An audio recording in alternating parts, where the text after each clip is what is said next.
ஓசன்னா ஓசன்னா ஆராதித்து ஆராதித்து முன்னேறுவே ஆவியில் நிறைந்து நான் ஆராதிப்பேன்.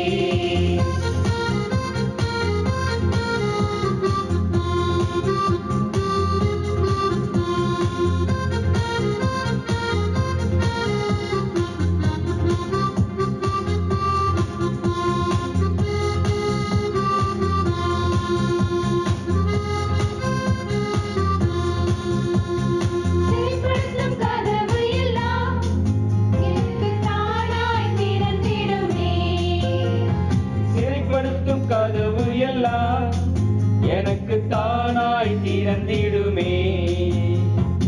ஆராதிக்கும் தேவன் என்னை தப்புவிக்க வல்லவரே. ஆராதிக்கும் தேவன் என்னை தப்புவிக்க வல்லவரே. ஓசன்னா ஓசன்னா ஓசன்னா ஓசன்னா ஓசன்னா ஓசன்னா ஓசன்னா ஓசன்னா ஓசன்னா ஓசன்னா ஓசன்னா ஆராதித்து ஆராதித்து முன்னேறுவே ஆவியில் நிறைந்து நான் ஆராதிப்பேன்.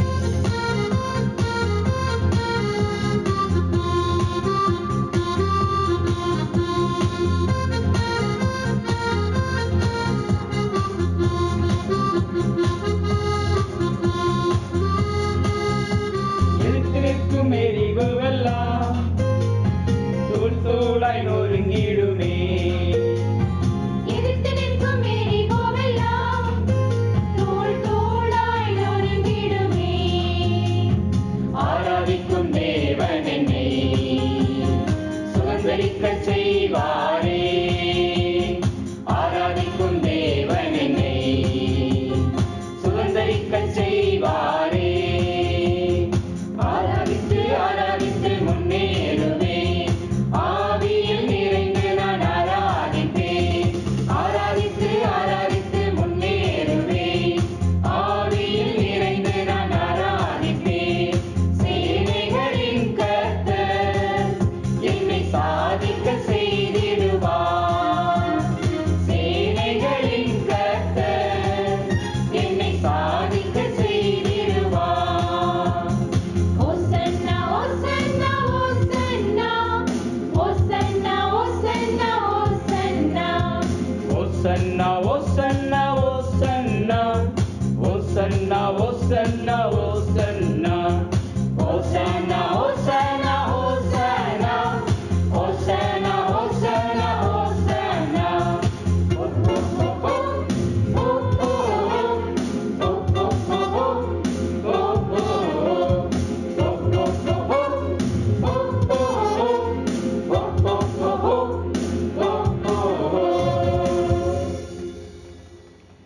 ஜெபம் செய்வோம். ஜோதிகளின் பிதாவே, இரக்கங்களின் பிதாவே, சர்வ வல்லமையுள்ளவரே, அன்பு ஞானம் உள்ளவரே, மனுஷரில் ஒருவரும் ஒரு காலம் கண்டிராதவரும் காணக்கூடாதவருமாய் இருக்கிறவரே, வானாதி வானங்களை விற்றிருந்து பூமியில் வாழ்கிற மனு மக்களை நிதமும் கண்ணோக்கி பார்த்து போஷித்து வழிநடத்துகிறதான சர்வ வல்லமையுள்ள பிதாவே, உம்மை துதிக்கிறோம், ஸ்தோத்திரிக்கிறோம். துதிகன மகிமை யாவற்றும் ஒருவருக்கு ஏறெடுக்கிறோம். எங்கள் கண்மலையும் மீட்பரும் இரட்சகரும் ராஜாவும் எங்களுக்காக நிச்சயிக்கப்பட்டிருக்கிற மனவளனுமாயிருக்கிற இயேசு கிறிஸ்துவின் படியாக இந்த ஜெபத்தை ஏறெடுக்கிறோம். தந்தையே, முற்றிலும் காணியாட்சிக்கு புறம்பாயிருந்த எங்களை, அந்தகரமான இருளில் இருந்த எங்களை ஒரு ஆச்சரியமான ஒளியினிடத்துக்கு வரவழைத்திருக்கிறீரே. உமக்கு கோடான கோடி நன்றிகளை ஏறெடுக்கிறோம். இந்த ஏற்ற கால சத்தியத்தை அறுவடை காலத்துல ஏற்ற காலத்துல நாங்கள் அறிந்து கொள்ளும்படியான உடைய அந்த ஞானத்தினாலே நீ வைத்திருக்கிற திட்டத்திற்காக நாங்கள் உமக்கு நன்றி செலுத்துகிறோம். கிருபையாக இரக்கமாக இந்த 25வது மாநாட்டில வாலிபர்களாக எங்களை கூட்டி இந்த சத்திய வார்த்தைகளை நாங்கள் கேட்டு அதன் மூலமாக நாங்கள் நாங்களே தற்காட்டிக் கொள்ள நீர் வைத்திருக்க மகா பெரிதான ஒரு திட்டத்திற்காக உமக்கு கோடான கோடி நன்றிகளை ஏறெடுக்கிறோம். இன்றைய காலத்திலே நாளிலே நாங்கள் கேட்க போகிற சத்தியங்கள் எங்களுடைய வாழ்க்கையில நாங்கள் அபியாசப்படுத்தி அதை நாங்கள் எங்களுடைய வாழ்க்கையில பயன்படுத்த கர்த்தர் எங்களுக்கு இறக்கம் பாராட்டுங்க. இந்த நாள் காலையிலிருந்து உங்களுடைய சத்திய வார்த்தையினாலே எங்களை மெருகேற்றின கிருபைக்காக நாங்கள் நன்றி செலுத்துகிறோம். எங்களுக்குள்ள எந்த விதமான சோர்வுகளோ பலவீனங்களோ எங்களை ஆட்கொள்ளாதபடி பரிசுத்த ஆவியின் வல்லமையை கொடுத்து குமாரனுடைய சாயலுக்கு எங்களை நாங்களே மெருகேற்றிக் கொள்ள கர்த்தர் எங்களை இரக்கம் பாராட்ட வேண்டுமாய் நாங்கள் மன்றாடுகிறோம். இந்த நம்முடைய தெய்வீக திட்டத்திலே நீர் வைத்திருக்கிறதான சாக்கியதற்காக நன்றி செலுத்துகிறோம். தெய்வீக கிருபைக்காக உமக்கு நன்றி. உங்களுடைய அனந்த நாமத்தினாலும் உங்களுடைய குமாரன் மூலமாக கொஞ்ச காலம் பாட்டு அனுபவிக்கிற எங்களை நீர் சீர்படுத்தி ஸ்திரப்படுத்தி பலப்படுத்தி நிலைநிறுத்த வேண்டும் என்று இந்த நாளிலும் கூட நாங்கள் கேட்க போகிற வார்த்தைகளை நாங்கள் தொடர்ந்து இந்த 3 நாட்கள் முழுவதும் அதை நாங்கள் எங்களுடைய வாழ்க்கையில் அபியாசப்படுத்தி உங்களுடைய வாழ்க்கையை நாங்கள் அதை பயன்படுத்த கர்த்தர் எங்களை இரக்கம் பாராட்டுங்க. பேசுகிற ஒவ்வொருவரையும் உடைய கருத்துக்களை ஒப்புக் கொடுக்கிறோம். இந்த வார்த்தைகள் மூலமாக நீர் எங்களை செம்மைப்படுத்த வேண்டுமாய் எங்கள் மீட்பரும் எங்கள் அருமை இரட்சகரும் எங்களுக்காக நிச்சயிக்கப்பட்டிருக்கிற மலவானருமாய் இருக்கிற இயேசு கிறிஸ்துவின் வழியாக இந்த சிறு ஜெபத்தை எடுக்கிறோம். ஜீவன் நல்ல பிதாவே, ஆமென். கிறிஸ்துவுக்குள் பிரியமான சகோதர சகோதரிகள், இந்த ஒரு 25வது மாநாட்டில கூட நம்மை அனைவரும் ஒன்று கூட்டிய நம்முடைய பிதாவாகிய தேவனுக்கு நம்முடைய ஆண்டவராகிய இயேசு கிறிஸ்துவினும் துதிகளையும் ஸ்தோத்திரங்களையும் நாம் அனைவரும் சேர்ந்து கூட எடுத்துக்கொள்ளலாம். மீண்டுமாக காலையிலிருந்து மதியம் வரை அன்பு சகோதரர் மூலமாக நம்முடைய தேவன் ஒரு 2 பாடத்தை என்ன பண்ணாங்க கொடுத்தாங்க. ஏன் அப்படின்னு சொல்லி பார்க்கும்போது நம்ம தயாராகிறதுக்காக தயார்படுத்தினாங்களா இல்லைங்களா? தயார்படுத்தினாங்க. அந்த ஒரு தருணம் இப்பொழுது வந்திருக்கிறது. நம்முடைய ஐடென்டிட்டி, நம்முடைய இலக்கு, தேவன் நம்முடைய என்ன பர்பஸ்க்காக நம்மளை கொண்டு வந்திருக்கிறாரோ அதையே தெரிவிக்கும் வண்ணமாக இன்றைய நாளில் கூட ஒரு முதல் ப்ரோக்ராமுக்குள்ளாக நம்ம கடந்து போறோம். புரோகிராமுடைய தலைப்பு கீப் நேம் ப்ரோக்ராம் என்கிற தலைப்புல நம்முடைய அன்பு சகோதரர் வினோத் பாபர் அவர்கள் வழங்கும்படி இந்த நிகழ்ச்சியை நடத்தி கொடுக்கும்படி அனைவருடைய சார்பாக அன்பாய் கேட்டுக்கொள்கிறோம். ஒரு உற்சாக வரவேற்போட ஒரு பலத்த கைதட்டலோட கூட அவர்களை வரவேற்கும்படி அன்பாய் கேட்டுக்கொள்கிறோம். கிறிஸ்துவுக்குள் மிகவும் அன்பாக அழைக்கப்பட்ட அன்பு சகோதர சகோதரிகளே, உங்கள் யாவருக்கும் கிறிஸ்துவுக்குள்ளான அன்பையும் வாழ்த்துக்களையும் இந்த ஒரு மதியான வேளையிலே தெரிவித்துக் கொண்டு இந்த ஒரு 25வது யூத் கன்வென்ஷன்ல நம்ம பங்கு கொள்ளவும் தேவனுடைய நாமத்தை இன்னும் மகிமைப்படுத்தக்கூடிய ஒரு வாய்ப்பை நமக்கு பிதாவாகிய தேவன் நமக்கு கொடுத்திருக்கார். அதற்காக கூட நம்முடைய ஆண்டவர் இயேசு கிறிஸ்துவின் வழியாக துதிகளையும் நன்றிகளையும் எடுத்துக்கொண்டு இந்த ஒரு நாளிலும் கூட நம்ம ஒரு ப்ரோக்ராம்குள்ள போகலாம். ப்ரோக்ராமுடைய பேரு சகோதரர் சொல்லிட்டாரு, டீம் நேம் ப்ரோக்ராம். ஒவ்வொரு டீமுக்கும் ஒவ்வொரு பேர் என்ன பண்ணிருக்கோம்னா கொடுக்கப்பட்டிருக்கு. எக்ஸாம்பிள் சொல்லணும்னா பாபிலோனில் தானியல் ஃபர்ஸ்ட் டீம், 2வது டீம் அந்த டீமே பேர் சொல்ல மாட்டேங்கிறாங்க. டீம் மோரியாவில் ஈசாக்கு 3வது டீம். இப்போ லஞ்ச் டைம்ல காட்டி என்னன்னு பாத்தீங்கன்னா அந்த சோர்வு கண்டிப்பா ஆட்டோமேட்டிக்கா எல்லாத்துக்கும் இருக்கும். அந்த சோர்வை நம்ம என்ன பண்ணலாம், மேற்கொண்டலாம். எப்படி அப்படின்னா நம்ம கொடுக்கக்கூடிய பதில. 4வது டீம் எமேசுவில் தீமோத்தேயு 5வது. ஆனா அந்த இதை காணுமே, அங்க ஓடி வச்சிருக்காங்க. ஓகே, 6வது டீம் தமஸ்குவில் பவுல். இது எல்லாமே பார்த்தோம்னா ஒவ்வொரு சகோதரர்களும் இங்க இருக்கக்கூடிய ஒவ்வொரு பேரும் பாத்தீங்கன்னா அவங்களோட இள வயதுல தேவனுக்காக என்ன பண்ணிக்கிறாங்கன்னா ஒரு சில விஷயங்கள் பண்ணியிருக்காங்க. இப்ப நம்மளும் என்ன பண்ண வந்திருக்கோம்னு பாத்தீங்கன்னா இந்த ஒரு காரியத்துல இருந்து இப்ப பாபிலோன்ல இருக்கக்கூடிய தானியல் அப்படிங்கிற ஒரு கூட அவர் என்ன விஷயத்த அவரோட லைஃப்ல செஞ்சாரு, அதுல நம்ம வாலிபர்கள் வந்து என்ன கத்துக்கலாம் அப்படிங்கறத பாத்தீங்கன்னா இந்த ஒரு ப்ரோக்ராம்ல நம்ம செய்யக்கூடிய விஷயம். உண்மையாலுமே இன்னைக்கு இந்த பைபிள் வசனம் ஒண்ணு போட்டிருக்காங்க இல்லைங்களா, வாலிபனே உன் நிலைமையில் சந்தோஷப்படு. ஒரு மனுஷனுக்கு எப்ப ரியலாவே சந்தோஷங்கிற ஒரு பாயிண்ட் வரும், ஒவ்வொருத்தருக்கும் வித்தியாசப்படும் இல்லைங்களா. ஒரு மனுஷனுக்கு தன்னுடைய மனசுக்கு ஒரு பிடிச்ச காரியத்தை பார்த்தா என்ன ஆகும், கண்டிப்பா ஒரு சந்தோஷம் வரும். இப்ப நம்ம எல்லாத்துக்கும் வாலிபர்களுக்குள்ள நமக்கு எல்லாத்துக்கும் ஒரு சந்தோஷங்கிற விஷயம் இருக்கணும்னா இப்ப நம்ம கூடியிருக்கோம் இல்லையா, எப்படி இருக்கும், ஒரு மிகுந்த சந்தோஷமான ஒரு தருணம். ஏன் அப்படின்னா நம்ம பல ஊர்கள்ல இருக்கோம், சத்தியத்தை கேட்டுட்டு இருக்கிறோம். ஆனா எல்லாத்தையும் ஒன்று சேர்த்து நம்ம என்ன பண்ண போறோம்னு பாத்தீங்கன்னா தேவனுடைய நாமத்தை மகிமைப்படுத்துறோம். அதான் சங்கீதங்களை படிக்கிறோம். இதோ சகோதரர் ஒருமித்து வாசம் பண்ணுகிறது எத்தனை நன்மையும் எத்தனை இன்பமும் மாறுது.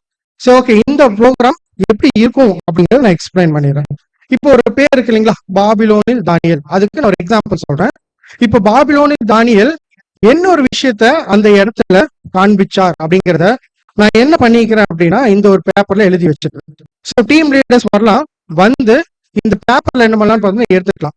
அப்ப பாபிலோன்ல தானியேல் எந்த விஷயத்த அவருடைய யூத் டைம்ல பண்ணினார் அப்படிங்கறத என்ன பண்ணணும்னு பாத்தீங்கன்னா, ஒரு சிச்சுவேஷன் நானே பைபிள் வசனம் கொடுத்துருக்கேன். அந்த பைபிள் வசனத்தை படிச்சுட்டு அந்த பைபிள் வசனத்துக்குள்ள தானியேல் காண்பிச்ச விஷயத்த நான் எழுதிக்க கான்செப்டோட என்ன பண்ணணும்னு பாத்தீங்கன்னா சொல்லணும். அதுக்கு அடுத்து இன்னொரு நபர் என்ன பண்ணுவார் பாத்தீங்கன்னா வருவாரு. அவர் என்ன சொல்லுவாருன்னா, அதே விஷயத்த நம்மளுடைய லைஃப்ல எப்படி நம்ம காண்பிக்கும், இதுதான் வந்து பாத்தீங்கன்னா இருக்கக்கூடிய விஷயம். நான் சொன்னது புரிஞ்சிருக்கும்னு நினைக்கிறேன். சோ 2 பேர் பேச போறாங்க. ஒருத்தர் லிட்டரலா தானியேல் என்ன பண்ணாரு அப்படிங்கறத என்ன பண்ண போறோம்னா பேச போறாரு. தானியேல் பண்ண காரியத்தை நம்மளுடைய வாழ்க்கையில நாம எப்படி பண்ண போறோம் அப்படிங்கிறது இன்னொருத்தர் என்ன பண்ணுவாரு பாத்தீங்கன்னா பேச. அதை கேட்ட சூழ்நிலையும் நான் என்ன பண்ணிக்கிறேன்னு பாத்தீங்கன்னா இதுல எழுதிக்க. உங்க டீம் லீடர்ஸ்க்கு எல்லாத்துக்கும் என்ன பண்ணிடுறேன்னா எக்ஸ்பிளைன் பண்ணிடுறேன். ஸோ உங்களுக்கு ப்ரிப்பரேஷனுக்கு என்ன டைம் கொடுக்கலாம் அப்படின்னா ஒரு 5 மினிட்ஸ் போதுங்களா? எல்லாமே பலவான்கள் எனக்கு தெரியும். சரி, ஓகே, ஒரு 15 மினிட்ஸ் என்ன பண்ணலாம் எடுத்துக்கலாம். சரியா மணி வந்து பாத்தீங்கன்னா 2:48 2:50 வச்சுக்குவோம். அப்ப எத்தனை மணிக்கு திரும்பி வரலாம்? 3:05 என்ன பண்ணிடலாம்னு பாத்தீங்கன்னா திரும்பி வரலாம். திரும்பி வரும்போது லீடர்ஸ் 2 பேரை கூப்பிடணும். 2 பேர்ல ஒருத்தர் என்ன பண்ணுவார்னு பாத்தீங்கன்னா தானியேல் செஞ்ச விஷயத்த அப்படியே எக்ஸ்பிளைன் பண்ணுவார். இன்னொருத்தர் என்ன பண்ணுவார்னு பாத்தீங்கன்னா அது நம்மளுடைய வாழ்க்கையில் எப்படி ரிஃப்ளெக்ட் ஆகுது, நாம எந்த மாதிரியான காரியம் தானியேலை பார்த்து கத்துக்கிறோம் அப்படிங்கிறது என்ன பண்ண போறாங்க எக்ஸ்பிளைன் பண்ண போறாங்க.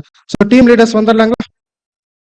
ஸோ என்னன்னா ஜட்ஜஸ் வந்து ரொம்ப கிளியரா டைமிங்ல கரெக்டா இருக்கிறாங்க. ஸோ பேசுறதுக்கு 2.5 நிமிஷம் தான். 2 நிமிஷத்துக்குள்ள என்ன பண்ணணும்னு பாத்தீங்கன்னா 2 பேரும் ஒருத்தர் வந்து 2 நிமிஷம், இன்னொருத்தர் 2 நிமிஷம், மொத்தமா 5 நிமிஷம் எடுத்துக்கலாம். நம்ம சகோதரர் வந்து ஒரு ஆலோசனையா ஒரு விஷயம் சொல்லிக்கிறாங்க. என்ன ஒரு ஆலோசனை அப்படின்னா, இப்ப ப்ரிப்பரேஷன் எல்லாருமே பண்ணணும்.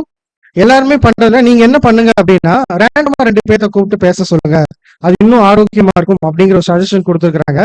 ஸோ அந்த சஜஷன் எனக்கும் ரொம்ப பெட்டரா தெரிஞ்சிச்சு. ஸோ ரேண்டம் செலெக்ஷன் நல்லா இருக்கும் அப்படின்னு நான் ஃபீல் பண்றேன். ஸோ எல்லாரும் ப்ரிப்பரேஷன் பண்ணிட்டீங்கன்னா ரொம்ப யூஸ்ஃபுல்லா இருக்கும் நான் நினைக்கிறேன். நிறைய முகங்கள் என்னை பார்த்து திரும்ப கூட மாட்டேங்குது.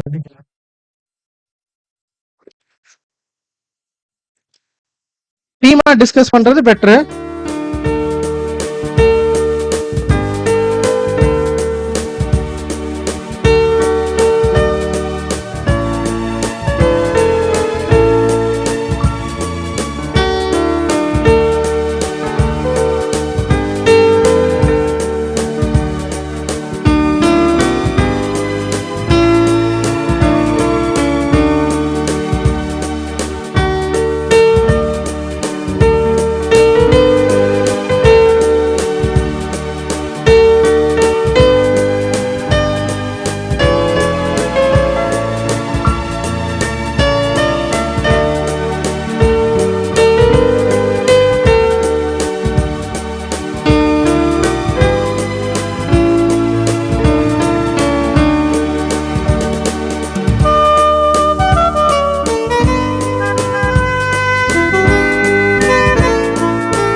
சரி, டைம் ஆச்சு.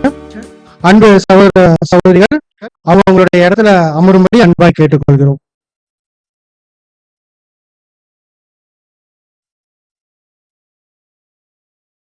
அன்பு சகோதர சகோதரிகள் அவர்களுடைய இடத்தில் அமரும்படி அன்பாய் கேட்டுக்கொள்கிறோம். சோ முதலாவதாக எந்த டீம் வரப்போறாங்க அப்படின்னா பாபிலோனில் தானியேல். அந்த டீம்ல இருந்து 2 பேர் வரணும். ஒருத்தவங்க வந்து கைது முடிச்சிருங்க. பாபிலோனோட எக்ஸ்பீரியன்ஸ பேச போறாங்க.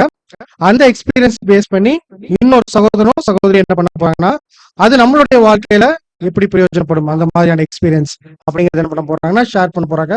சோ வருகின்ற அன்பு சகோதர சகோதரிகளுக்கு மிகுந்த கைதட்டலை கொடுக்கும்படி அன்பாய் கேட்டுக்கொள்கிறேன். So team leaders. ஆமா, நான் ஒரு பாயிண்ட் மறந்துட்டேன். ரேண்டம் செலக்ஷன் தான் சொல்லியிருந்தோம். ரேண்டம் செலக்ஷன் தான் சொல்லியிருந்தோம். பரவாயில்லையா? சரி, வேண்டாமா? சரி, ஓகே. 2 டீம்ல இருந்து அப்ளை பண்ணிக்கலாம். 2 பேர் சொல்லியிருந்தோம் ப்ரோ. 2 பேர் கஷ்டம். சோ ஒரு கைதட்டல் கொடுத்துலாம் 2 பேருக்குமே. சோ முதலாவதா தானியேலுடைய அந்த எக்ஸ்பீரியன்ஸ் குறித்து யாரு பேச போறாங்க? நீங்க தான். மைக் வேணுமே. கிறிஸ்துக்குள்ளான அன்பின் வாழ்த்துக்களை தெரிவித்துக் கொள்கிறேன். நாங்க வந்து பாபிலோனி தானியேல் அப்படிங்கிற டீம்ல இருந்து வந்திருக்கோம். எங்களுக்கு இப்ப கொடுக்கப்பட்ட வசனம் வந்து பாத்தீங்கன்னா தானியேல் 1ஆம் அதிகாரம் 5 முதல் 20 வசனங்கள். சோ இதுல என்ன இன்சிடென்ட் இருக்கு அப்படின்னா நேபுகாத்நேச்சர் வந்து இஸ்ரேல் ஜனங்களை சிறைப்பிடித்து போகும்போது அங்க இருக்க சில வாலிபர்களை வந்து செலக்ட் பண்ணி அவங்களுக்கு ட்ரைனிங் கொடுக்க வந்து சொல்றாரு. அதுல முக்கியமா செலக்ட் பண்ணப்பட்டவங்க தான் தானியேல், அனனியா, மிஷாயேல், அசரியா அவங்கதான். இப்ப இவங்களுக்கு என்ன மாதிரி அவங்க சொல்லி ராஜா வந்து கட்டளை கொடுத்தாரு அப்படின்னா அவர் சாப்பிடுற போஜனத்துல திராட்சை ரசத்திலையும் வந்து அவங்க தினம் ஒரு பங்கு கொடுக்கணும். இதே மாதிரி 3 வருஷம் வந்து அவங்களுக்கு கொடுக்கணும். அதே மாதிரி அவங்களோட கலைகளையும் அவங்க வந்து கற்றுக் கொடுக்கணும் அப்படின்னு சொல்லி ராஜா வந்து கட்டளை இட்டிருந்தாரு. ஆனா தானியேலுக்கு வந்து இதுல விருப்பம் இல்லை. ஏன் அப்படின்னா அவங்க சாப்பிடுற போஜனத்துக்கும் இஸ்ரேல் ஜனங்கள் ஃபாலோ பண்ணிட்டு இருக்கிறதுக்கும் வித்தியாசம் இருந்தது. ஏன்னா அவங்களுக்கு நியாயப்பிரமாண கட்டளைகள் இருந்துச்சு. அதனால அவங்க சாப்பிடுற போஜனத்துல அவங்க சாப்பிடும் போது அதுல ஏதாவது அவங்களுக்கு தீட்டு பற்றும் அப்படிங்கறதுனால தானியேல் என்ன பண்றாருன்னா அதை வந்து விரும்பாதனால அவரு ஃபர்ஸ்ட் பிரதானிகளின் தலைவனிடத்துல போய் அவர் வந்து அந்த ரிக்வெஸ்டா கேட்கிறாரு. இந்த மாதிரி நாங்க இந்த போஜனத்தை வந்து நாங்க சாப்பிடல, பருப்பு முதலான காய்கறிகள் மாதிரி நாங்க சாப்பிடுறோம் அப்படின்னு சொல்லும்போது அது வந்து அவர் வந்து அலோவ் பண்ணல. ஏன் அப்படின்னா ராஜா முன்னாடி போய் நிற்கும் போது மத்த மனுஷங்களை காட்டிலும் இவங்க வந்து ரொம்ப சோர்ந்து போய் காணப்பட்டாங்கன்னா அது வந்து அந்த பிரதானிகளின் தலைவர் வந்து சிறைச்சேதம் பண்ணிடுவாங்க. அதனால அது வந்து ஒத்துக்க அவர் பயப்படுறாரு. உடனே தானியேல் என்ன பண்றாருன்னா அவரோட விசாரிப்புக்காரனா வச்சு மேல்ஷார் அப்படிங்கிற ஒருத்தர் கிட்ட போய் இதை கேட்கிறாரு. அப்ப அவர்கிட்ட அவர் எப்படி கேட்கிறாருன்னா நீங்க ஒரு 10 நாள் மட்டும் வந்து நாங்க கேட்ட இந்த பருப்பு காய்கறி அந்த உணவே நீங்க கொடுங்க, நீங்க செக் பண்ணி பாருங்க, அதுக்கப்புறம் நீங்க அதை சொல்லுங்க அப்படிங்கிற மாதிரி சொல்றாரு. அதே மாதிரி 10 நாள் இவங்க கேட்ட உணவே அவங்களுக்கு கொடுக்கப்படுறாங்க. அதை சாப்பிட்டு இவங்க செக் பண்ணி பார்க்கும்போது மத்த மனுஷங்களை விட இவங்க வந்து முகம் ரொம்ப கலையாவும் அவங்களோட சரீரம் வந்து ரொம்ப புஷ்டியாவும் இருக்கு. அதனால அவர் என்ன பண்றாருன்னா அதை கண்டினியூ பண்ண சொல்றாரு. 3 வருஷம் இவங்க கேட்ட உணவே அவங்களுக்கு கொடுக்கப்படுது. அதுக்கப்புறம் ஃபைனலா அந்த 3 வருஷம் கழிச்சு ராஜா முன்னாடி போய் நிற்கும் போது அவங்க மத்தவங்களை காட்டிலும் இவங்க ரொம்ப கலையிலையும் முகக்கலையிலையும் சரி அவங்க ஞானத்திலையும் சரி ரொம்ப சிறந்தவங்களா இருந்திருக்காங்க. ஏன்னா தேவன் அவங்களோட இருந்திருக்காரு. அதனால ராஜா என்ன பண்றாருன்னா அவங்க மத்தவங்களை காட்டிலும் 10 மடங்கு அதிக சாமர்த்தியமா இருக்கிறதுனால அவங்கள வந்து அந்த அந்த பாபிலோன் ராஜ்யத்துல அவங்களை வந்து உயர்த்துறாரு. சோ இந்த இடத்துல பாபிலோன்ல தானியேல் என்ன மாதிரி ஒரு விஷயத்த காண்பிச்சாருன்னா அங்க அநேக துன்பத்தின் மத்தியில தான் இப்ப யார் இருக்கிறாங்கன்னு பாத்தீங்கன்னா தானியேல் இருக்கிறாங்க. அவ்வளவு துன்பங்கள் இருந்தா கூட அவர் எதுக்காக நின்னார் அப்படின்னு பாத்தீங்கன்னா தேவன் நமக்கு ஒரு விஷயத்த கொடுத்துருக்காரு, அதுல இருந்து நம்ம என்ன பண்ணிடக்கூடாது அப்படின்னா விலகிடக்கூடாதுங்கிற அந்த விசுவாசம் யார் மேல வச்சாருன்னா தேவன் மேல வச்சாரு. தேவன் மேல வச்ச விசுவாசத்தினால அவர் ரொம்ப ஸ்ட்ராங்கா எதை அவாய்ட் பண்ணாருன்னு பார்த்தோம்னா அவங்க கொடுக்கக்கூடிய ஃபுட் அவாய்ட் பண்ணாரு. தேவன் அதுக்கு என்ன பண்ணாருன்னா ஒரு ரெகக்னைசேஷன் அவங்களுக்கு கொடுத்தாரு அப்படின்னு சொல்லி பார்க்கணும். இதே விஷயத்த நம்மளுடைய வாழ்க்கையில நம்ம ஊழியம் பண்ணும்போது எந்த மாதிரியான சூழ்நிலை நமக்கு வரும் அதை பிராக்டிக்கலா என்ன பண்ண போறாங்கன்னா சகோதரர் எக்ஸ்பிளைன் பண்ண போறாரு. கிறிஸ்துவுக்குள்ளாக அன்பாக அழைக்கப்பட்ட அன்புக்குரிய சகோதர சகோதரிகளே, உங்கள் அனைவருக்கும் பிதாவாகிய தேவனாலும் ஆண்டவராகிய இயேசு கிறிஸ்து மூலமாகவும் அன்பின் வாழ்த்துக்களை தெரிவித்துக் கொள்கிறேன். ஸோ நாங்கள் வந்து பார்த்தீங்கன்னா பாபிலோனில் தானியல் குழுலேருந்து வரோம். ஸோ சகோதரி சொன்னது போல வந்து பார்த்தீங்கன்னா தானியல் வந்து பார்த்தீங்கன்னா பாபிலோனில் ஸோ தேவன் மேல வச்சு விசுவாசத்தின் மூலியமா வந்து விசுவாசம் வச்சாரு. அங்க நடந்த அநேக சூழ்நிலைகள் மத்தியிலும் வந்து பாத்தீங்கன்னா அவர் சோர்ந்து போகாம தேவன் மேல முழு விசுவாசத்தோட என்ன பண்ணாரு, அந்த பாடுகள், துன்பங்கள், கஷ்டங்கள் எல்லா விஷயத்தையும் வந்து சகோதரி சொன்னது போல அவர் வந்து அனுபவிச்சுட்டாரு. ஸோ அதை சகிச்சு கொண்டு வாழ்ந்ததன் மூலியமா தான் எல்லாருக்கும் இன்னைக்கு எக்ஸாம்பிளா இருக்காரு நம்ம பார்க்குறோம். ஸோ அதே போல வந்து பார்த்தீங்கன்னா நமக்கும் வந்து நம்ம எல்லாமே ஊழியத்தின் நிமித்தமா வந்து வெளியே நிறைய இடத்துக்கு போறோம். அங்க வந்து பாத்தீங்கன்னா எல்லாருமே நம்மள வந்து ஒரு ஏத்துக்கிறது இல்லை. அவங்க பேசுற ஒரு ஸ்டாண்ட் தான் கரெக்ட், அவங்க சொல்ற விஷயங்கள் தான் கரெக்ட் அப்படின்னு சொல்லிட்டு நம்ம ட்ராக்ஸ் கொடுக்க போனாலும் சரி, எல்லா விஷயத்தின் மத்தியிலும் வந்து பார்த்தீங்கன்னா அவங்க ஒரு ஸ்டாண்ட்ல இருப்போம். ஸோ அந்த சமயத்தில் நாங்கள் என்ன நினைச்சோம்னா வந்துட்டு, ஸோ எங்களுக்கு முன்னாடி ஆல்ரெடி நிறைய பரிசுத்தவான்கள் இருக்காங்க, நமக்கு இங்க தானியல் மாதிரி நிறைய பேர் இருக்காங்க வேதத்துல. ஸோ அவங்க நினைச்சிட்டு அவங்க எல்லாமே வந்து இதன் மாதிரி துன்பங்கள் இதை விடவும் அதிகமா வந்து அவங்க வந்து அனுபவிச்சிருக்காங்க. ஸோ அதனால நமக்கு இப்போ நம்ம நம்ம ஒரு சகோதரர் வந்து ஃபேஸ் பண்றோம்னா இது வந்து ஒரு பெரிய ஒரு நமக்கு வந்து கஷ்டமா இல்லை அப்படின்றது அநேக பாடுகள் மத்தியில் இந்த மாதிரி வரும். ஒவ்வொரு இடத்துலயும் ஒவ்வொரு இடத்துல போகும்போது ஒவ்வொரு விதமான அனுபவங்கள் வரும். ஸோ எல்லா சமயத்திலும் என்ன பண்ணோம்னா இதுல தானியலுக்கு நடந்த சம்பவம் மாதிரி நமக்கு நடந்துட்டு இருக்கு இந்த லைஃப்ல. ஒருவேளை நம்மளும் வந்து தொடர்ந்து இந்த விசுவாசத்தை நம்ம காமிச்சோம்னா தேவனுடைய ராஜ்யத்திலயுமே வந்து பார்த்தீங்கன்னா நம்மள ஒரு எக்ஸாம்பிளா வைப்பாருன்ற ஒரு விசுவாசத்தோட அந்த பாடுகளை துன்பங்களை தொடர்ந்து நாங்கள் அனுபவிச்சு வரோன்றதை தெரிவிச்சுக்கிறோம். தேவன் தாமே இந்த வார்த்தைகளை ஆசீர்வதிப்பாராக. ஆமென். தேங்க்யூ. ஸோ இந்த ஒரு சொந்த விஷயத்துக்கு கூட நம்ம பாக்குற காரியம் என்னன்னா, இது எல்லா விஷயத்தையுமே தானியல் காண்பிச்சது அவருடைய அந்த முதிர்ச்சி அடைந்த சூழ்நிலையில கிடையாது. எப்ப காண்பிச்சார் அப்படின்னு பார்க்கும்போது அவருடைய அந்த இளம் வயசுல என்ன பண்றாரு பார்த்தீங்கன்னா, இந்த மாதிரி ஒரு ஸ்ட்ராங் டெசிஷன்ஸ் என்ன பண்றாரு எடுக்கிறார். இங்க நமக்கும் நம்ம ஊழியம் செய்யறோம்னு வந்தோம்னா நமக்கும் ஒரு சில ஸ்ட்ராங் டெசிஷன்ஸ் என்ன பண்ணப்படுதுன்னா தேவைப்படுது. நம்ம ஊழியம் தொடர்ந்து தேவனுக்கு செய்யணும் அப்படின்னா ஒரு சில இழப்புகள் ரெடியா இருக்கும். அந்த இழப்புகளுக்கு ரெடியா இருக்க பட்சத்துல மட்டும்தான் என்ன பண்ண முடியும் அப்படின்னா ஊழியம் செய்ய முடியும். அதுதான் இப்ப யாரு நம்ம சொல்லி கொடுத்துருக்காங்க அப்படின்னா, பாபிலோன்ல தானியேல் அந்த விஷயத்த செஞ்சு நமக்கு என்ன பண்ணிருக்காருன்னா கத்துக் கொடுக்குறாரு அப்படிங்கிற அந்த ஃபர்ஸ்ட் பாயிண்ட் என்ன பண்றோம்னு பார்த்தீங்கன்னா இதோட நிறைவேறும். ஸோ தொடர்ந்து இந்த சகோதரனுக்கும் சகோதரிக்கும் ஒரு கைத்தட்டல் கொடுத்தா அடுத்து நம்ம செகண்ட் டீம் என்ன பண்ண போறாங்கன்னா வர போறாங்க. ஸோ இரண்டாவது டீம் மோரியாவில் ஈசாக்கு அப்படிங்கிற டீம்ல இருந்து அதே மாதிரி ஒரு சகோதரனும் ஒரு சகோதரியும் வராங்க. கிறிஸ்துக்குள்ளாக அழைக்கப்பட்ட அன்புக்குரிய சகோதர சகோதரிகள் யாவருக்கும் நம்முடைய கிறிஸ்துக்குள்ளாக அன்பின் வாழ்த்துக்கள். இன்றைக்கு வந்து பாத்தீங்கன்னா எனக்கு வந்து ஆதியாகமம் 22ஆம் அதிகாரத்துல என்ன கொடுத்துருக்குங்கிறத நான் சொல்ல வந்திருக்கேன். சோ வந்து பாத்தீங்கன்னா தேவன் வந்து ஆபிரகாமுக்கு ஒரு டெஸ்ட் வைக்கணும்னு நினைக்கிறாரு. அதாவது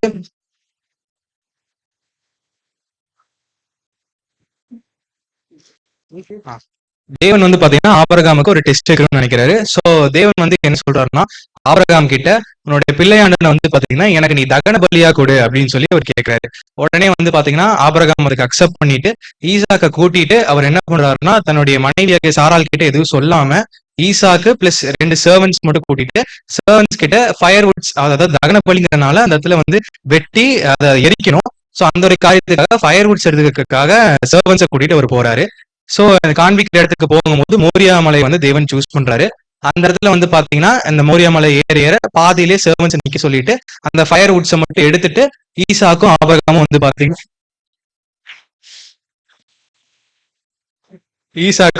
வந்து பாத்தீங்கன்னா அந்த மலையை வந்து மேல ஏறிடுறாங்க. அந்த இடத்துல வந்து பாத்தீங்கன்னா கரெக்டா ஈசாக்கு வந்து ஒரு கொஸ்டின் எழுப்புறாரு. அதாவது நம்ம தகனபலி கொடுக்க போறோம், அதுக்கு தேவையான ஃபயர் வுட்ஸ் இருக்கு, ஆனா வந்து இந்த பலி கொடுக்கறதுக்கு அங்க எந்த விதமான ஆடோ எந்த விதமான பலி அந்த எதுவுமே இல்லை. சோ அந்த இடத்துல ஈசாக்கு கேட்கும் போது அங்க வந்து ஆபிரகாம் என்ன சொல்றாருன்னா தேவன் வந்து இதை அருளுவாரு அப்படின்னு சொல்லிட்டு ஆபிரகாம் வந்து ஈசாக்கு ஒரு தைரியம் சொல்றாரு. அப்படி சொல்லிட்டு அங்க போய் கரெக்டா வந்து ஈசாக்கு வந்து அங்க கட்ட போறாரு. இப்போ அதாவது அந்த பலிக்கு செலுத்துறதுக்காக கண்டிப்பா அந்த கட்டி அந்த விஷயங்கள்லாம் பண்ணணும். இப்போ நம்ம காலையில அந்த சப்ஜெக்ட்ல கேட்ட மாதிரி பிகர் ஆஃப் யூத், அவருக்கு அந்த இடத்துல 20 வயசு.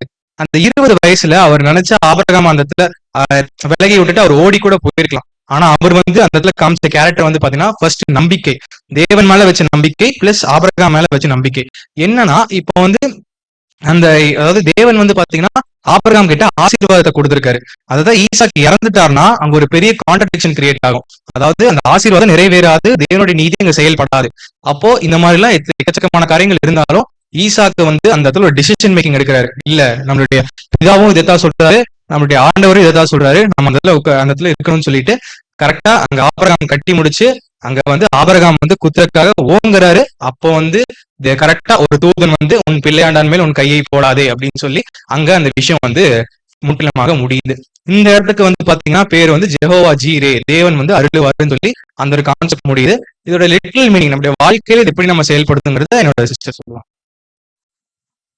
இந்த இன்சிடென்ட்க்கு தகுந்த மாதிரியான லிட்ரல் மீனிங் நம்ம எப்படி பண்ணலாம்னா, நம்முடைய வீடு, இப்போ நம்முடைய வீட்டுல எடுத்துக்கணும்னா, இப்போ ஃபார் எக்ஸாம்பிள் நம்ம எக்லிஷியாக்கு வரணும், சாரி கன்வென்ஷனுக்கு வரணும். அதே சமயம் வந்து இப்ப அப்பாவுக்கு உடம்பு சரியில்லாம இருக்கு, அப்பா வந்து நம்ம ஹாஸ்பிட்டல் கூட்டி போய் அட்மிட் பண்ற மாதிரி இருக்கிற சுச்சுவேஷன் நமக்கு வந்துச்சுன்னா நாம எதை செலக்ட் பண்ணுவோன்றதுதான் நம்ம பார்க்கணும்.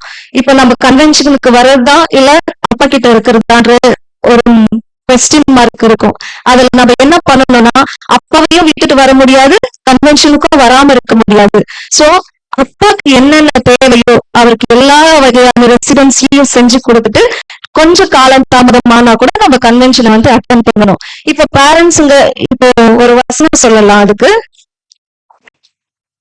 எபேசியர் 6:1 சொல்லிருக்கு, பிள்ளைகளை உங்கள் பெற்றோருக்கு கர்த்தருக்குள் கீழ்ப்படியுங்கள்னு சொல்லிருக்கு.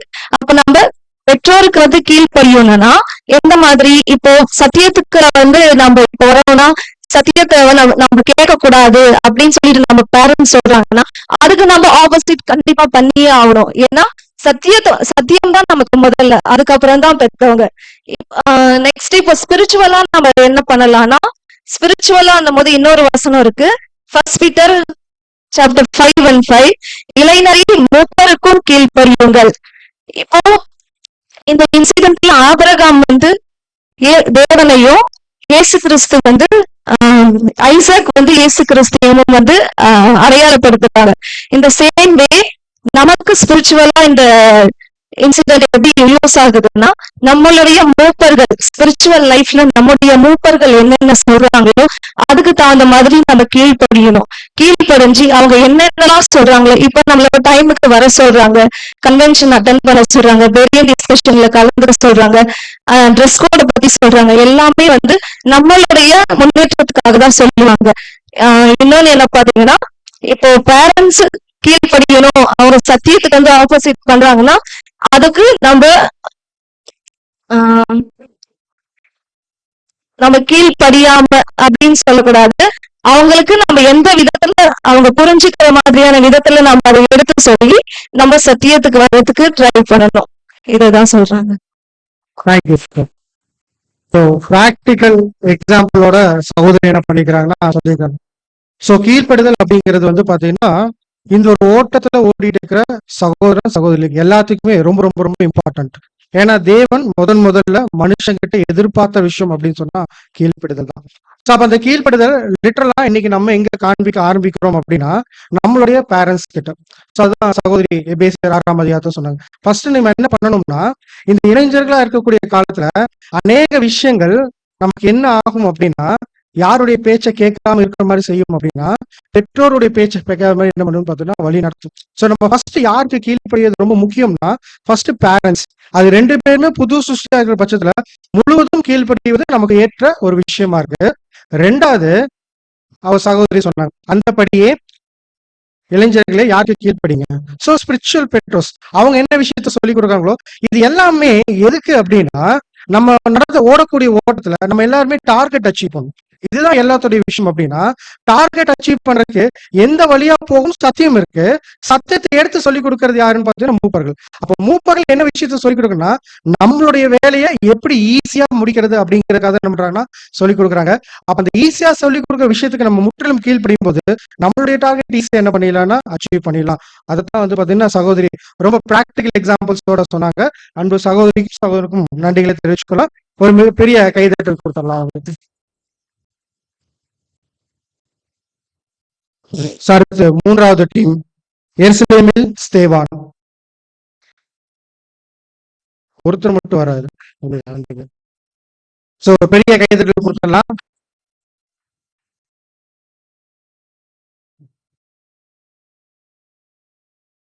அனைத்து சகோதர சகோதரிகளுக்கும் கிறிஸ்துவுக்குள்ளான அன்பின் வாழ்த்துக்கள். எனக்கு கொடுக்கப்பட்டது வந்து எருசலேமில் ஸ்தேவான்ற டாபிக் வந்து கொடுத்திருக்காங்க. அது வந்து எங்கன்னா அப்போஸ்தலர் 6-7 அதிகாரத்துல இருக்கு. இதுல வந்து என்ன லிட்டரலா நடந்திருக்கு அப்படின்னு சொல்லிட்டு பார்த்தோம்னாக்க, ஆம், எபிரேயர்கள் கிரேக்கர்கள் வந்து எபிரேயருக்கு விரோதமா சில குற்றச்சாட்டுகள் வைக்கிறாங்க. அது என்னன்னா, தங்களுடைய விதவைகள் வந்து சரிவர விசாரிக்கப்படல அப்படின்னு சொல்லிட்டு சொல்றாங்க. அப்போ அப்போஸ்தலர்கள் என்ன பண்றாங்க அப்படின்னா, அதுக்காக ஒரு 7 பேரை நியமிக்கிறாங்க. அதுல வந்து ஒருத்தர் யாருன்னு பார்த்தாக்கா ஸ்தேவான். அந்த ஸ்தேவான் எப்படிப்பட்டவரா இருந்திருக்காரு அப்படின்னு பார்த்தோம்னா, அவர் வந்து ஞானத்திலும் வந்து விசுவாசத்திலையும் சரி, அப்புறம் அற்புதங்கள் செய்யறதுலயும் வந்து வல்லவரா இருக்காரு. அவருக்கு விரோதம் அவர் செய்த அந்த காரியங்கள் இதெல்லாம் பார்த்து அவருடைய உபதேசத்தை பார்த்து ஒரு 5 பட்டணத்தை சேர்ந்த ஜனங்கள் வந்து அவருக்கு விரோதமா எழும்புறாங்க, தர்க்கம் பண்றாங்க. அது யாருன்னு பார்த்தோம்னா, லிபர்த்தினர், சிரேனி தேசத்தார், அப்புறம் அலெக்சாந்தரியா, செலுசியா, ஆசியா தேசத்துல உள்ளவங்க எல்லாம் வந்து அவங்களுக்கு விரோதமா தர்க்கம் பண்றாங்க. ஆனாலும் வந்து அவருடைய ஆவிக்கும் ஞானத்துக்கும் விரோதம் இதுக்கா வந்து அவங்களால எதிர்த்து நிற்க முடியல அப்படின்னு சொல்லிட்டு பாக்குறோம். அப்போ என்ன பண்றாங்க, எதிர்த்து நிற்க முடியல அப்படின்னு சொல்லவும் என்ன பண்றாங்கன்னா, இப்ப வந்து மோசேக்கும் தேவனுக்கும் விரோதமா தேவ தூஷணம் பண்றாங்க அப்படின்னு சொல்லிட்டு தேவனுக்கு விரோதமா பொய் குற்றச்சாட்டுகளை வந்து ஏற்படுத்துறாங்க. பொய் குற்றச்சாட்டுகளை ஏற்படுத்தி ஆலோசனை சங்கத்துக்கு முன்பாக நிறுத்தி என்ன சொல்றாங்க அப்படின்னா, இவர் வந்து மோசே கொடுத்த முறைமைகளை வந்து மாற்றுவாரு, இயேசு கிறிஸ்து வந்து இந்த ஸ்தலத்தை அழிச்சு போடுவாரு அப்படின்னு சொல்லிட்டு சொல்றாங்க. இதெல்லாம் சொல்லி முடிச்சுட்டு அப்புறம் 7வது அதிகாரத்துல பார்த்தோம்னு சொன்னாக்க, அது 6-7 ஸ்டார்டிங்ல இருந்து ஒரு 55 வசனம் வரைக்குமே வந்து நம்ம பழைய ஏற்பாட்டுல உள்ள காரியங்கள் வந்து கொடுக்கப்பட்டிருக்கும். அப்புறம் 56ல வந்து என்ன வச்சு 56ல இருந்து 59 வரைக்கும் பார்த்தோம்னா, அவர் வந்து எப்படி கொல்லப்படுறாங்க, எதனால கொல்லப்படுறாங்க அப்படின்னு சொல்லிட்டு. அப்போ அவர் சொல்லுவாரு, நீங்க வந்து தேவதூதர் மூலமா வந்து ஒரு நியாயப்பிரமாணத்தை வாங்குனீங்க, ஆனா அதை வந்து உங்களால கை கொள்ள முடியல அப்படின்னு சொல்லவும், இவங்க ஜனங்களுக்கு வந்து என்ன பண்றாங்கன்னா அவர் மேல கோபம் வர்றாங்க. கோவப்பட்டு அவரை வந்து கல்லடிக்கிறாங்க. கல்லால் அடிக்கும் பொழுது அவர் என்ன வானத்தை அண்ணாந்து பாக்குறாங்க. அப்போ வந்து வானம் திறந்து இருக்கிறதையும் வந்து இயேசு கிறிஸ்து வந்து நிக்கிறதையும் வந்து அவங்க பாக்குறாங்க. பார்த்துட்டு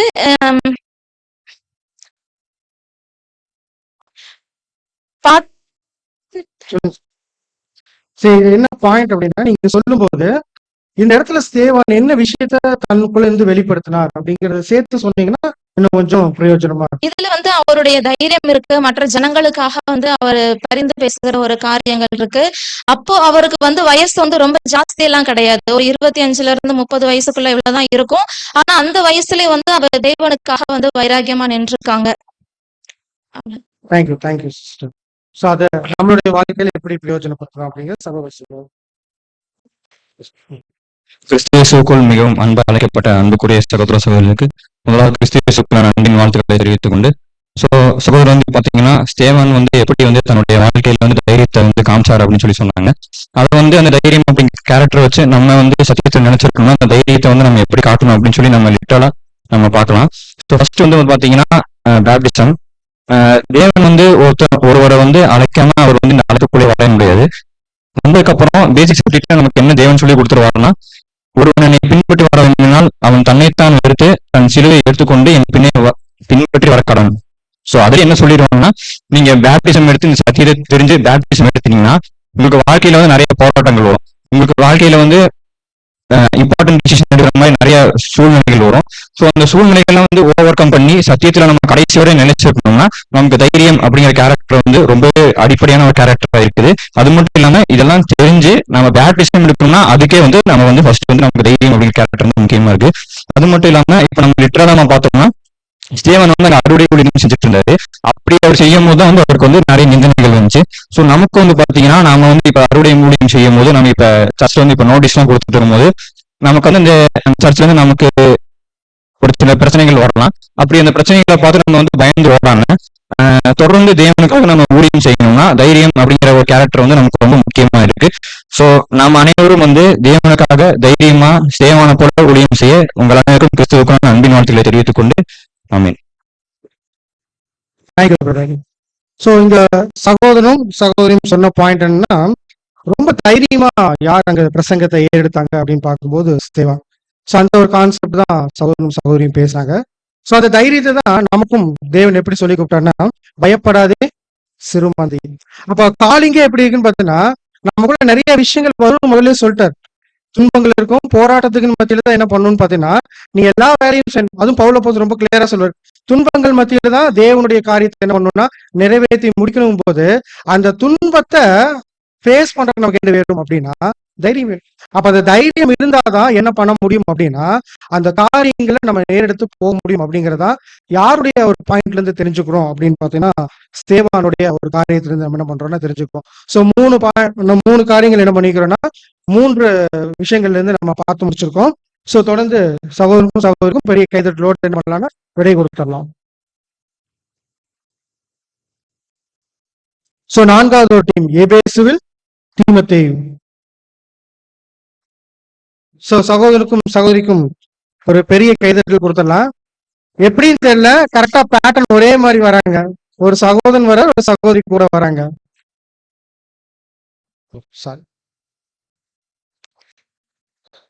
சொல்லும் போது நீங்க அந்த பாயிண்ட் அந்த கேரக்டர் நமது பிதாவாகிய தேவனுக்கு நமது ரட்சகராகிய இயேசு கிறிஸ்து நாமத்தின் மூலம் நன்றிகளை எடுத்துக் கொள்வோம்.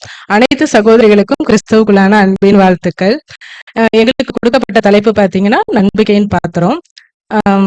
இது ஆதார வசனம் பாத்தீங்கன்னா 1 தீமோத்தேயு 1:4 முதல். இங்க வந்து தீமோத்தேயுவுக்கு அப்போஸ்தலனாகிய பவுல் வந்து ஒரு நிருபம் எழுதுகிறாரு. என்ன சொல்லி எழுதுறாருன்னா, ஃபர்ஸ்ட் அவர் அப்போஸ்தலனாகிய பவுல் வந்து என்ன சொல்லி எழுதுறாரு, அதுல முக்கியமான விஷயத்தை மட்டும் நான் சொல்லிடுறேன். அப்ப அவர் வந்து நான் வந்து என்ன சொல்லியிருக்கேன்னா, மக்கதோனியால இருக்கும்போதே நான் உங்களை எபேசு பட்டணத்துல இருக்க சொல்லியிருக்கேன். ஆனா அங்க ஏன் இருக்க சொல்லியிருக்காருன்னு பாத்தீங்கன்னா, அங்க கட்டுக்கதைகள் வரலாறு குறிச்ச விஷயங்கள்லாம் அங்க பேசிட்டு இருக்காங்க. நீங்க அதை குறிச்சு அதெல்லாம் எதுவும் பண்ணக்கூடாது, பக்திக்கு ஏதுவான விஷயத்தை தான் நீங்க பண்ணணும்னு சொல்லி ஒரு கட்டளையா நீங்க சொல்லணும் தீமோத்தேயு அப்படின்னு சொல்லுவாரு. இன்னும் அந்த லெட்டர்லயே பார்க்கும்போது அவர் என்ன சொல்றாரு, உத்தம குமாரனாகிய தீமோத்தேயுன்னு சொல்லுவாரு. அந்த அளவுக்கு தீமோத்தேயு வந்து ஒரு நம்பிக்கையின் பத்திரமா பவுலுக்கு இருந்திருக்காங்க. அப்புறம் இன்னொரு பிலிப்புக்கு வந்து லெட்டர் எழுதும் போது சொல்றாரு, பிலிப்பு பட்டணத்துல என்ன, அதாவது அவங்களோட நலம் விசாரிக்கிறதுக்காக எழுதியிருப்பாரு. அப்ப வந்து அந்த நலம் விசாரிக்கிறதுக்காக பவுல் வந்து தீமோத்தேயு அனுப்புவாரு.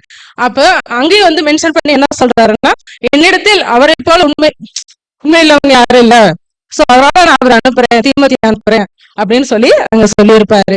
அப்ப இதுல இருந்து என்ன தெரியுதுன்னா, அவரை வந்து சத்தியத்துல அந்த அளவுக்கு தெளிவா இருந்திருக்காரு.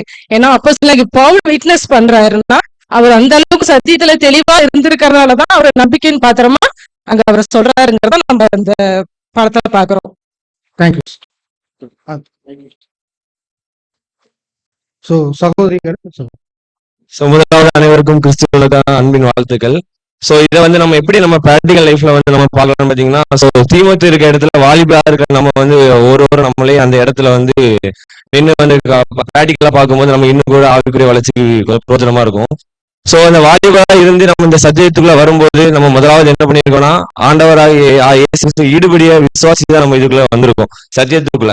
சோ ஆண்டவராக இயேசு கிறிஸ்துவோட ஈடுபடிய விசுவாசி வர எல்லாருக்குமே என்னன்னா, அவரோட சத்தியத்தை எல்லாமே நம்ம உள்வாங்கி தான் வந்திருப்போம். சோ இப்படி இந்த சத்தியத்தை உள்வாங்கிறது மட்டும் இல்லாம அந்த சத்தியத்துக்கு ஏற்றபடி ஒரு கேரக்டரைஸ் நம்ம என்ன பண்ணணும், நம்ம ஒரு வாழ்க்கையை வாழ்ந்தே ஆகணும்.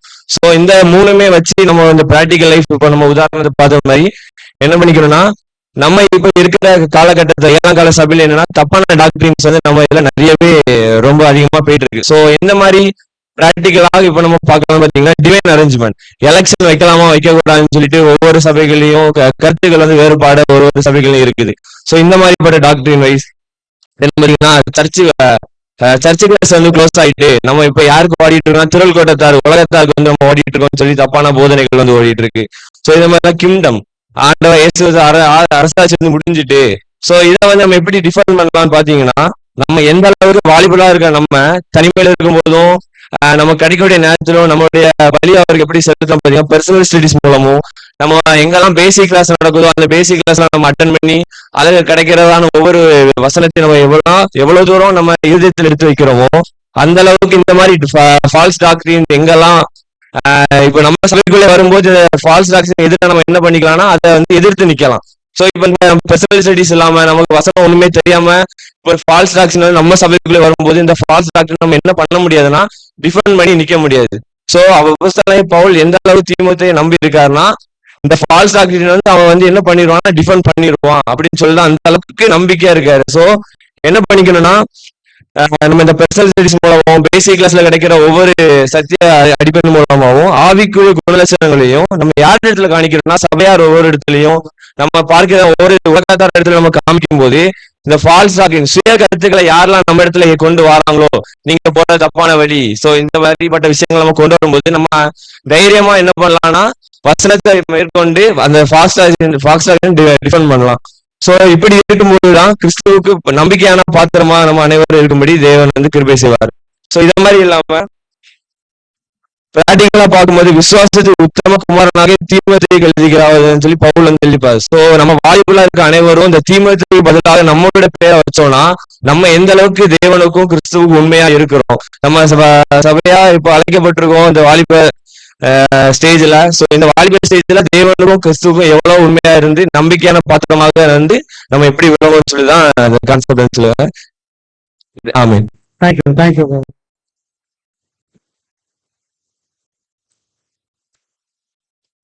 ஸோ பிரதர் அவசரத்தில் கொடியை மறந்துட்டார். ஓகே, சகோதரனும் சகோதரியும் என்ன ஒரு காரியத்தை சொன்னா பார்த்தீங்கன்னா, எபேசுல தீமோத்தேயு என்ன ஒரு காரியத்தை அவர் வெளிப்படுத்துறாரு.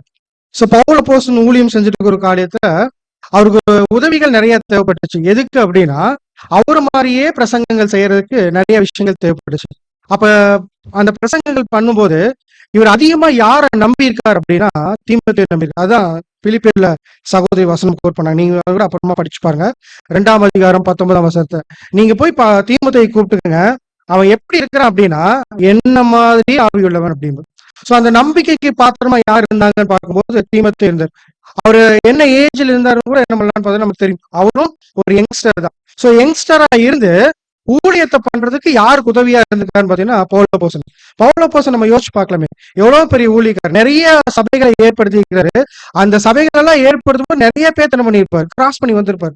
நிறைய பேருக்கு கிராஸ் பண்ணி வரும்போது தீமோத்தேயு குறித்து அவர் சாட்சி கொடுக்குறாருன்னா எவ்வளவு நம்பிக்கையுள்ள பாத்திரமான யார் இருந்திருக்கும், தீமோத்தேயு வந்திருக்கும். இன்னைக்கு நமக்கும் அதேதான். இன்னைக்கு ஊழியங்கள் என்ன ஆயிட்டுக்குன்னு பாத்தீங்கன்னா ஜாஸ்தி ஆயிட்டே இருக்கு. ஊழியர்கள் ஜாஸ்தி ஆகும்போது அறுவடைக்கு ஆளுமை என்ன பண்ணப்படுது, நிறைய தேவைப்படுது. அப்படிங்கும்போது நம்மள எதற்கு தகுதிப்படுத்திக்கணும்னா இந்த ஊழியத்திற்கு நம்ம நம்பி ஒரு விஷயத்த கொடுக்குறாங்க அப்படின்னா நமக்கு எதுக்கு தகுதியானவங்களா இருக்குன்னா அந்த விஷயத்துக்கு நாம யார் எப்படி இருக்கணும், தகுதியானவங்களா இருக்கணும். அப்படி இன்னைக்கு அநேக பவுல்கள், அநேக பர்னபாக்கள், அநேக பேதுருகள் என்ன பண்ணிட்டு இருக்கிறாங்க, ஊழியம் செஞ்சுட்டு இருக்கிறாங்க. அவங்களுக்கு உதவியா நாமளும் இளைஞர்களா என்ன இணையலாம் அப்படின்னா தீமோத்தேயுவை இளைஞர்த்தா தேவன் என்ன பண்ணிக்கிறாருன்னா இன்னைக்கு இளைஞர்களா இருக்க நம்மள என்ன பண்ணிக்கிறாரு. சோ நம்மள சொல்லிட்டேன், சாரி, உங்களை என்ன பண்ணிக்கிறாரு அப்படின்னா கூப்பிட்டு இருக்கிறாரு அப்படிங்கறத மைண்ட்ல என்ன பண்ணிக்கலாம் வச்சுக்கலாம் அப்படின்னு கூட தெரிவிச்சுக்கிறேன். அடுத்து 5வது டீம் எகிப்தில் யோசேப்பு. சொன்ன பேட்டர்னை மாத்திட்டாங்க. தைரியமான 2 சகோதரிகள் வர்றாங்க.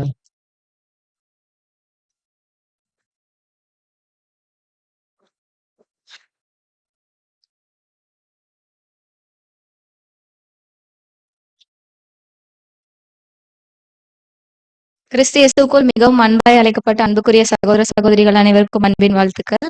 நாங்க எகிப்தில் யோசேப்பு அப்படிங்கிற அந்த டீம்ல இருந்து வர்றோம். எங்களுக்கு கொடுக்கப்பட்ட வசனம் என்னன்னு பாத்தீங்கன்னா ஆதியாகமம் 39ஆம் அதிகாரத்துல 1 to 13 வரைக்கும் கொடுத்திருக்காங்க. இது என்ன பேசிக், அதாவது எந்த டாபிக் பேஸ் பண்ணி கொடுத்துருக்காங்கன்னா விடாமுயற்சி அப்படின்னு சொல்லிட்டு அந்த டாபிக் பேஸ் பண்ணி கொடுத்துருக்காங்க. நடந்த சிச்சுவேஷனை லிட்டரலா அப்படியே சொல்லிடுறேன். இப்போ என்ன அப்படின்னா யோசேப்பு எகிப்துல வித்து போட்டுடுறாங்க. யாரு அவங்கள காசு கொடுத்து வாங்குறாங்க அப்படின்னா பார்வோனுடைய பிரதானியான போத்திபார் வாங்குறாங்க. இப்ப என்னன்னா யோசேப்பு அங்கதான் வளர்றாரு, அதாவது அவர் வீட்டுலதான் இருக்காரு. இப்ப என்ன நடக்குதுன்னா கர்த்தர் அவரோட இருக்கிறது இதெல்லாம் அவர் பார்த்துட்டே இருக்கிறாரு. எகிப்த யோசேப்புக்காக ஆசீர்வதிக்கிறாங்க, யோசேப்பின் நிமித்தமா ஆசீர்வதிக்கிறாங்க. இதெல்லாம் அவர் பார்த்துட்டு இருக்கும் போது போத்திபார் என்ன பண்றாருன்னா யோசேப்ப வீட்டுக்கு விசாரணைக்காரனா வைக்கிறாரு. இப்போ இப்படியே போயிட்டு இருக்கும் போது போத்திபாருடைய மனைவி என்ன பண்றாங்கன்னா யோசேப்புக்கு லஸ்ட்ஃபுல்லான தாட்ஸ் உள்ள கொடுத்துட்டு இருக்காங்க, அவங்களுக்குள்ள டம்ப் பண்றாங்க. அப்ப இவர் என்ன பண்றாருன்னா இது 1 டைம் நடந்ததா, அதுக்கு மேல எத்தனை டைம் நடந்தது அப்படிலாம் இது கொடுக்கல, பைபிள்ல ரெக்கார்ட் ஆகல. ஆனா வந்து திருப்பி திருப்பி அவங்களுக்கு வந்து அந்த லட்சலான தாட்ஸ் வந்து டம்ப் பண்ணிட்டே இருந்திருக்காங்க. அப்ப வந்து இவர் என்ன பண்றாருன்னா, யோசேப்பு வந்து தேவனுக்கு இது பிடிக்காத காரியம் அப்படின்னு சொல்லிட்டு அதை வந்து விட்டுட்டு ஓடுறாரு. என்ன பண்றாருன்னா, வஸ்திரத்தை கூட அவர் வந்து பெருசா கன்சிடர் பண்ணாம அவர் அந்த இடத்துல இருந்து ஓடுறாரு. இப்ப வந்து இது நடக்கும்போது என்னன்னா, நியாயப்பிரமாணம் கூட அந்த அந்த டைமிங்ல வந்து கொடுக்கல. அப்ப வந்து இவருக்கு தெரிஞ்சிருக்கு தேவனுக்கு வந்து இந்த காரியம் பிடிக்காது அப்படின்னு சொல்லிட்டு அந்த இடத்துல இருந்து விலகி ஓடுறாரு. இதுதான் வந்து விடாமுயற்சி. அதாவது எத்தனை டைம் அந்த போத்திபாரோட மனைவி வந்து அந்த டம்ப் பண்ணாலும் அவங்க வந்து அதுல இருந்து வெளியே வந்திருக்காங்க அப்படின்னு சொல்லிட்டு தான் விடாமுயற்சி அப்படிங்கறது கொடுத்துருக்காங்க. இதுக்கான ஸ்பிரிச்சுவல் மீனிங் வந்து சிஸ்டர் சொல்லுவாங்க. கிறிஸ்தேசுக்குள் அனைவருக்கும் அன்பின் வாழ்த்துக்கள். சோ இப்போ வந்து போர்த்திபாரும் யோசேப்போட காரியம் தான் நம்ம பார்த்துட்டு இருக்கோம். சோ இதுல நம்ம லைஃப்ல பொருத்தி பார்க்கலாம்னா நிறைய எக்ஸாம்பிள்ஸ் பார்க்கலாம். இது வந்து விடாமுயற்சிங்கிறது யோசேப்பு வந்து எதிர்த்து நின்றது. பட் அவருக்கு என்ன வந்துச்சுன்னு பார்க்கும்போது டெம்டேஷன்ஸ். ஸோ இச்சைகள் வந்து நமக்கு நிறைய விதத்துல வந்து நமக்கு வரும். ஃபார் எக்ஸாம்பிள், இப்போ நம்ம காலேஜ் படிக்கிற வாலிப பிரயாரத்துல இருக்கும்போது போன் நம்ம அதிகமா நோண்டுறதோ இல்ல ஃப்ரெண்ட்ஸ் கூட வெளியே போகணும்னு நினைக்கிறதோ இந்த மாதிரி நிறைய டெம்டேஷன்ஸ் வந்து நமக்காக வரும். அது மட்டும் இல்லாம இப்ப நம்ம ஆப்போசிட் ஜெண்டர்ஸ் கூட அட்ராக்ஷன்ஸும் வரலாம். ஏன்னா வந்துட்டு நம்ம வந்து இப்ப வாலிப பிரயாரத்துல இருக்கிறதுனால இது எல்லாருக்குமே வர்றதுதான். சோ நம்ம லைஃப் பார்ட்னர் சூஸ் பண்றதா இருக்கட்டும், எல்லாமே விஷயத்துல வந்து நமக்கு ட்ரூத்ல என்ன ட்ரூத்னு தெரியும். சோ இது எல்லாத்தையும் நம்ம ஓவர் கம் பண்ணணும் அப்படிங்கும்போது ஒரே விஷயம் தான், நம்ம எதுக்கு ப்ரையாரிட்டி கொடுக்கணும் அப்படிங்கிற விஷயம் கிளீனா இருந்துச்சுன்னா இந்த எந்த இச்சையிலுமே நம்ம வந்து விழுந்து போக மாட்டோம். சோ நம்மளோட ப்ரையாரிட்டி வந்துட்டு சபையாகணும், தேவனுக்கு நம்மளால முடிஞ்ச அளவுக்கு இந்த ஓட்டத்துல வந்து நேர்த்தியா ஓடி முடிக்கணுங்கிறதான். சோ நம்மளோட ஃபுல் கான்சென்ட்ரேஷன்ஸ் அண்ட் கோல்ஸ் வந்து அதுலயே செட் ஆயிருக்கும் போது நமக்கு இந்த மாதிரி வர எந்த அட்ராக்ஷன்ஸ்லயுமே நம்ம வந்து விழுந்து போக மாட்டோம். சோ இப்போ நம்ம வந்து போனா இருக்கட்டும், நேர்ல ஃப்ரெண்ட்ஸ் வந்து கூப்பிடுறது அப்படி இதெல்லாம் லிட்டரலா நடக்கிறது. சோ நேரடியா மட்டும்தான் நடக்குமான்னு கேட்டா இல்ல. நம்ம வந்து பாஸ்ட் லைஃப்ல நம்ம நிறைய விஷயங்கள் செஞ்சிருக்கலாம். சோ அதெல்லாம் வந்து நமக்கு இப்ப ட்ரூத் வந்ததுக்கு அப்புறம் தப்புன்னு தெரிஞ்சிருக்கும். ஆனா மைண்ட்ல வந்து நமக்கு அது அப்பப்ப வந்துட்டு போகல. சோ அந்த மாதிரி மைண்ட்லயுமே வந்துட்டு நமக்கு நிறைய டெம்டேஷன்ஸ் வரும். வெளியே யாருக்கும் தெரியாது, சோ நமக்கு தான் அது தெரியும். சோ இச்சைங்கிறது வந்துட்டு நம்ம சிந்தனையில செஞ்சாலுமே அது தவறுதான்னு நமக்கு தெரியும். சோ அதையும் வந்துட்டு நம்ம உடனடியா ஸ்டாப் பண்ணணுங்கிறதுக்கு ஸ்டாப் பண்ணணும். அதை நம்ம எப்படி பண்ண முடியுமா, அதுவுமே வந்து நம்ம ட்ரூத்ல வளர்ந்துருக்கும் போதுதான் நம்மளால அதை ஸ்டாப் பண்ண முடியும். சோ நம்ம எந்த அளவுக்கு நம்ம மைண்டுக்குள்ள வந்து புது சிருஷ்டி வளருதோ, சோ நமக்குள்ள சத்தியம் வந்து போகும்போது தன்னை போல பழைய மனுஷங்கிற காரியங்கள்லாம் வந்து அழிஞ்சிட்டே வரணும். நம்ம ட்ரூத்தை வந்து எந்த அளவுக்கு இன்டேக் எடுத்துக்கிறோமோ அதை பொறுத்துதான் வந்துட்டு இந்த டெம்டேஷன்ஸ் வந்து நாள கம்மி பண்ண முடியும். அண்ட் ஆல்சோ அந்த 13வது வசனத்துல வந்து என்ன சொல்லியிருப்பாங்கன்னா, இந்த மாதிரி அவங்க போர்த்திபார் வந்து டெம்ப் பண்ணும்போது அவங்க வஸ்திரத்தை கூட விட்டுட்டு யோசேப்பு போயிருப்பாரு அப்படின்னு சொல்லியிருப்பாங்க. சோ வஸ்திரத்தை கூட விட்டு போகிறது வந்து நமக்கு எப்படி பார்க்கலாம்னா, இப்போ நம்ம சத்தியம் தான் ப்ரையாரிட்டைஸா வரும்போது இந்த உலகத்துல நமக்கு நிறைய ஷேம்ஸ் வரலாம், அதுவும் இல்லாம நமக்கு சில நஷ்டங்கள் வரலாம். சோ வேலை போகலாம், அந்த மாதிரி வந்துட்டு நமக்கு வந்து அங்க ஒரு நஷ்டம் அவருக்கு நடந்த மாதிரி நமக்கும் வந்துட்டு நம்ம ட்ரூத்துக்காக நிற்கும் போது நிறைய கஷ்டங்கள் வரலாம். சோ என்னதான் கஷ்டங்கள் வந்தாலும் நம்ம ஐயோ கஷ்டமாகுதுன்னு சொல்லிட்டு நம்ம ட்ரூத்ல நிக்காம போயிடக்கூடாது. யோசிப்பு வந்து அந்த இடத்துல அவருக்கு அங்க அவமானங்கள் இருந்தாலுமே அவர் ஜெயில கூட அதுக்கப்புறம் பிடிச்சு போட்டாங்க. சோ ஜெயில இருந்ததுக்கு அப்புறமே கூட தேவன் வந்து அவர் கிருபையா அவர் வந்து அந்த இடத்துல கூட நல்லாதான் பாத்துக்கிட்டாரு. சோ நம்ம வந்து ட்ரூத்ல நிக்கும் போது இந்த உலகத்துல வந்து ஏதாச்சும் நமக்கு நஷ்டம் வருதுன்னா அதுக்காண்டி நம்ம ட்ரூத்தை வந்து சாக்ரிஃபைஸ் பண்ணக்கூடாது. நம்ம ட்ரூத்துக்காண்டி நின்னோம்னா இந்த உலகத்துல வந்த நமக்கு நஷ்டத்தை கூட தேவன் வந்து நமக்கு ஆசீர்வாதமா மாத்தி கொடுப்பாரு. சோ நம்மளோட ப்ரையாரிட்டைஸ் வந்து எதுக்கு எதுக்குங்கிறது நம்ம கவனமா இருக்கணும். சோ கடைசியா ஒரு வசனம் மட்டும் பார்த்து பிடிக்கலாம். 1 பேதுரு 5:9 என்ன சொல்லியிருப்பாங்கன்னா, விசுவாசத்துல உறுதியா இருந்து அவனுக்கு எதிர்த்து நில்லுங்கள். சோ அவனுக்குங்கிறது இங்க சாத்தான ஒரு விஷயங்களை சொல்லியிருக்காங்க. சோ நம்ம வந்து ட்ரூத்ல வந்து ஸ்ட்ராங்கா இருக்கும்போது இந்த இச்சைங்கிற விஷயத்துக்கெல்லாம் எதிர்த்து நிற்போம். யோசேப்பு வந்து ஒரு வாலிப பிரயாத்துல அப்படி இருந்திருக்காரு. சோ நம்மளும் யோசேப்பு வந்து ரோல் மாடலை எடுத்துக்கணும். யோசேப்பை விட நமக்கு கொடுக்கப்பட்ட இந்த நியூ கிரியேஷன் வாய்ப்பு வந்துட்டு இன்னும் பெரிதானது. சோ அவரை விட நம்ம வந்து செல்ஃப் கண்ட்ரோல்டாவோ மைண்ட் வந்து எந்த டிஸ்ட்ராக்ஷனும் இல்லாம நம்ம வந்து கேரக்டர்ல வந்து ஸ்ட்ராங்கா இருக்க தேவன் தாமே கிருபை செய்வாராக. ஆமென். தேங்க்யூ. ஸோ ரொம்ப அழகா 2 சகோதரியும் வந்து பாத்தீங்கன்னா ஒரு பாயிண்ட நமக்கு சொல்லி கொடுத்துருக்காங்க. என்ன ஒரு காரியம்னா விடாமுயற்சி. அந்த இடத்துல யாருக்கு விடாமுயற்சி இருந்துச்சு அப்படின்னா யோசேப்புக்கு. அந்த விடாமுயற்சி இருந்தங்காட்டி தான் அவர் எப்படி இருக்க முடிஞ்சுன்னு பாத்தீங்கன்னா தேவனுக்கு பிரியமா இருக்க முடிஞ்சு. அது கொஞ்சம் காம்ப்ரமைஸ் பண்ணியிருந்தா கூட என்னப்பா இருந்திருக்க முடியாது அப்படின்னா தேவனுக்கு பிரியமா இருந்திருக்க முடியாது. இப்ப இதே விஷயம் தான் யாருக்குள்ள தேவைப்படுதுன்னா இன்னைக்கு இளைஞர்களா இருக்கக்கூடிய நமக்கும் தேவைப்படுது. இன்னைக்கு உலகம்ங்கிறது வந்து பாத்தீங்கன்னா ரொம்ப அழகான ஒரு விஷயம். அது எப்படி இருக்குன்னு பாத்தீங்கன்னா, அந்த அழகு நம்மள கவர்ந்து இழுந்துட்டே தான் இருக்கும். அப்ப அதுல இருந்து வெளியே வரணும் அப்படின்னா நமக்கு வேண்டிய ஒரு காரியம் என்னன்னு பாத்தீங்கன்னா விடாமச்சு. அந்த டெம்டேஷன்ஸ் நான் பிரேக் பண்ணிட்டே இருக்கேன். அதனாலதான் வசனம் எப்படின்னா, நீதிமான் 7 டைம் இருந்தாலும் எந்திரிச்சுவோம். அப்ப உழுவோம், கண்டிப்பா உழுவோம், விழுவக்கூடிய சூழ்நிலை வரும். ஆனா எந்திரிச்சு நிக்கணும். அது எதுக்கு ரொம்ப முக்கியம்னா விடாமுயற்சி ரொம்ப முக்கியம். அது என்ன பண்ணலாம்னா ஸ்ட்ராங்கா நம்ம இருதயத்துல விதைச்சிட்டோம் அப்படின்னா நம்ம என்ன பண்ணிடலாம், தொடர்ந்து அந்த ஒரு விஷயத்துக்குள்ள ஓடுறதுக்கு அது பிரயோஜனமா இருக்கும் அப்படிங்கிற காரியத்தை தான் சகோதரிகள் சொல்லி கொடுத்துருக்காங்க. சகோதரிக்கு திரும்பமா ஒரு பெரிய நன்றிகள் சொல்லிடலாம். அடுத்து கடைசியா தமஸ்குவில் பவுல் அப்படிங்கிற டீம்ல இருந்து அன்பு சகோதரர் சகோதரி 2 பேர் வராங்க. சோ கொஞ்சம் சீக்கிரத்துல வந்துருங்க. ஏன்னா இன்னொரு 5 நிமிஷத்துல நம்ம முடிச்சிடலாம். 4 நிமிஷமா? சரி, ஓகே.